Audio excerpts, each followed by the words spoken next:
I'm going to quickly demonstrate the Maximo Incident Reporter application that was recently released at the end of March for use with Maximo Oil and Gas HSE 76.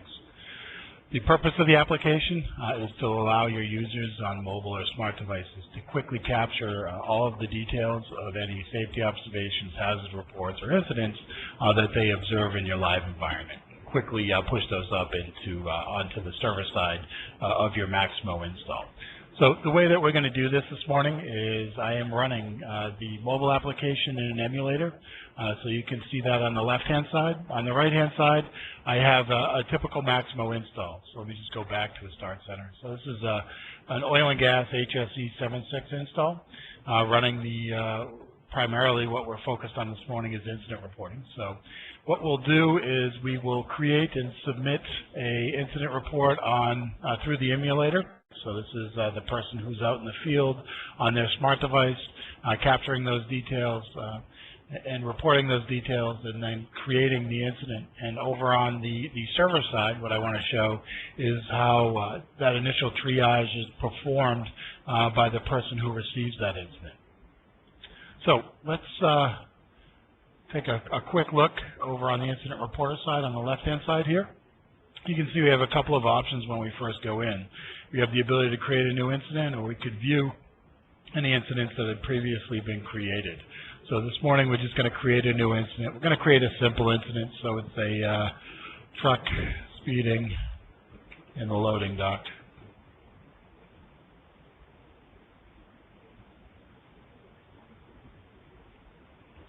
The Acme truck was going 50 in a 30.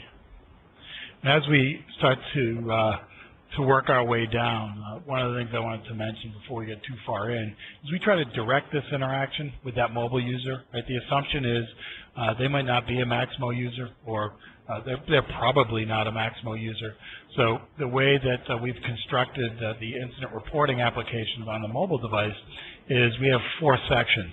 Right? We're capturing what happened, where did it happen, who was involved, and what did you do about it. So as we scroll our way through these different sections, right, each section has a very specific set of questions related to the section that you're currently working on. So right now we're in the what happened section. As you can see, we have some unstructured data. We're capturing some long descriptions, but we also have structured data. And the thing to note here is all of these value lists that are currently on the smart device are pushed down from the server side. So if I wanted to make changes to any of these values on that value list, I would make them over on the server side, and then the next time the person who's logged into the smart device, those new lists, those new values on that value list would automatically be pushed down to the device. So in this case, I want to be able to capture a near miss, and I'm going to indicate that this was a safety observation. I saw somebody who was speeding. When I capture it as a safety observation, you'll see the safety observation type field now becomes a required field, which is mimicking exactly what we do over on the server side. So this was an unsafe act, and the reported date's automatically filled in when I had clicked create the incident report. As I scroll down, on your smart device, you'd be using your finger to scroll down. On the emulator, I use the mouse to scroll down. One thing to note in the where did it happen section, we have capability to capture GPS coordinates. So if I'm reporting this from where I saw it, I can push my GPS coordinates up as part of the record that's coming into the server-side Maximo. In this case, on the emulator, the GPS isn't currently enabled, so I'm just going to manually capture some street information and city information, as well as the description. So if I'm not familiar with your particular location, maybe I work for a vendor and I have your application on my smart device, I could provide some address description information that might be visible to me as part of my current location. I might be looking at a loading dock and I can see it says dock 4. One of the other things that we've enabled that I want to call out is the ability to include a photo. So if I'm reporting a near miss, if this was an actual incident, maybe somebody had an accident, I could take a photo, take some photos of the incident that's being reported, and those become part of the incident that's created over on the server side. And I'll show you that when we get over onto the server side. And that taking a photo is it's just part of the smart device. So once you enable that action, it takes you to your camera interface, the typical camera interface that you're used to. You take that picture and it becomes an attachment. Moving down, initially we didn't include the location and asset fields with the where did it happen section, but as we talked to dev partners, they had indicated that typically in their environments they have locations and assets that are barcoded. And through that barcode you can derive a location or an address is more what I want to say. So when I click on this barcode icon on the smart device, it's going to enable the scanning capability of your iPhone or your smart device. You would capture those details, and then it becomes it would automatically fill in the location of the asset that was associated to that particular barcode. You can also use a value list. So if I didn't have barcoding, I could use those value lists. But in this case, for our purposes this morning, I'm just going to be reporting address information. So as I click next, I'm going to be coming into the next section, which is who was involved, right? Who were the people involved in the incident? There might be people who were witnesses. There might be people who were the direct cause of the incident. There might be people who were injured. So in this case, I'm going to add an injured person, and we try to use a lot of the standard conventions that you see on smart devices today. So a plus is an indicator that you're adding a record. So in this case, I will be the person who's being, the details that are being reported will be mine.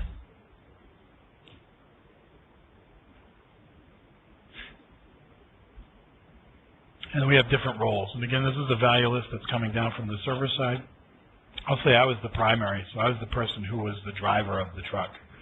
I also want to capture an additional person. You can see in the UI we're incrementing that UI element to show that I already have one person who was involved in this incident. And as I click again and add the details for a second person, as we come back to that UI, you'll see it automatically is incremented. So let's just capture these details quickly.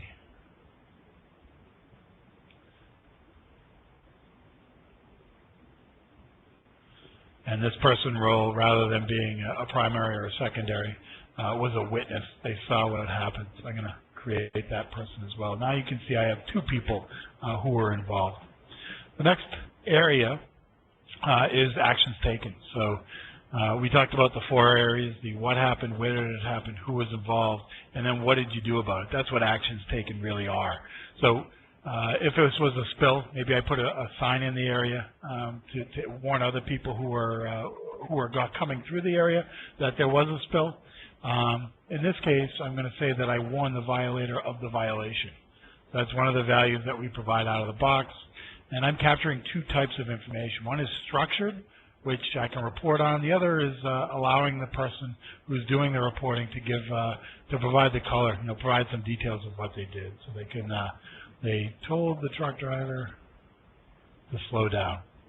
The idea would be, I know that they warned the truck driver, but as the HSE site supervisor, I might also go back to the vendor whose truck that was and say, whoever's driving your truck on Tuesday at 9:30 in the morning, you need to tell that guy to slow down or else you won't be allowed back on the property. So once I've included all of these details, I'm going to click Create. Once I click Create, now it would be available. I can see those details on my incident list.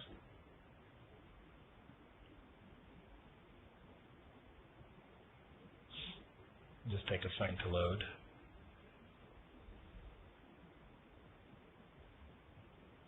You see 1296, the truck was speeding in the loading dock. So these are all of those details that I just captured.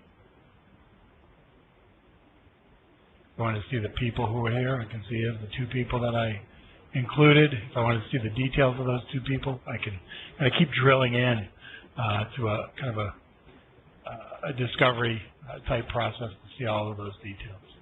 But it's typical navigation that you would see. So from here, what I want to do, let me just go back to my incident details. See, it was 1296 that was being reported. So let's just, I'm going to fetch 1296. I just want to take you through that over on the server side, some of those details. So, like I said, this isn't any integration magic. This is really just another entry vehicle to get data into Maximo. So 1296 was the incident that's being created. Now I've changed roles from the person who was reporting the incident to the person who's doing the initial triage of the incident that was arriving on my start center. So I'm going to open those details. Excuse me.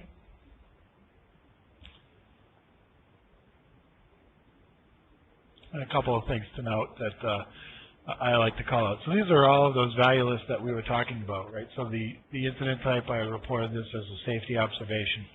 You can see the value list matches up to what we saw over on the mobile side. But the idea is, I've captured all of those details from that mobile user. It was easy for them to provide those details. So we get more of the near-miss type reporting than we had in the past. So we can take specific actions to remove any of those circumstances or any of those characteristics that might be causing those near misses so they don't turn into true incidents. So just working our way down here, right, we have all of the address details that we captured. We capture all of the user information for who reported it, so who was logged in on that mobile device when they reported it.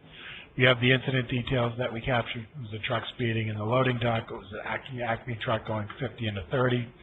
We have those actions taken. So as we open that action list, you can see the violation is related to, I warned the violator. I just wanted to quickly open that. For some reason, this QA server is a little slow. I apologize for that.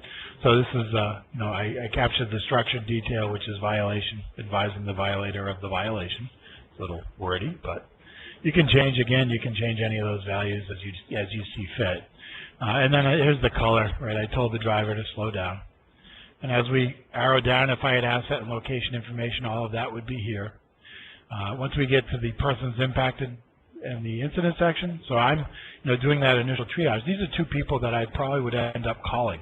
Right? So I have all of those details related to those people.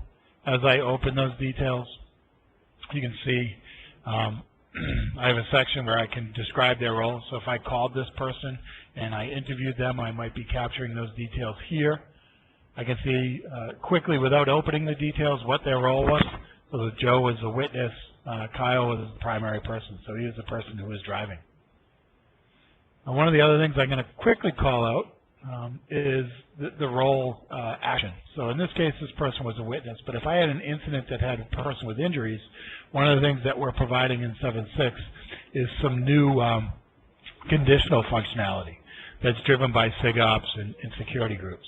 So if I had somebody who was injured, and I'm doing this initial triage, you'll see there's a new section that's conditionally presented when the person's role is injured or ill. Right? I capture, or I allow the capture of all of those injury and illness details. And this is, like I said, a conditional section. It's driven by SIGOps, so it's driven by the security framework. I can turn it on and off for people. So typically, there's only a small subset of employees that have access to injury or illness type information, health information. HIPAA regulations, privacy regulations drive a lot of the ability to hide that information. So we can grant it to people who, only to a subset of people that you want to grant it to. But that's driven directly off of the person role. You can see some of those details that we're capturing, the injury onset or illness dates. We're capturing the details of the injury, and then any details of a transfer or restricted, just a restricted role as they're recovering from their injuries.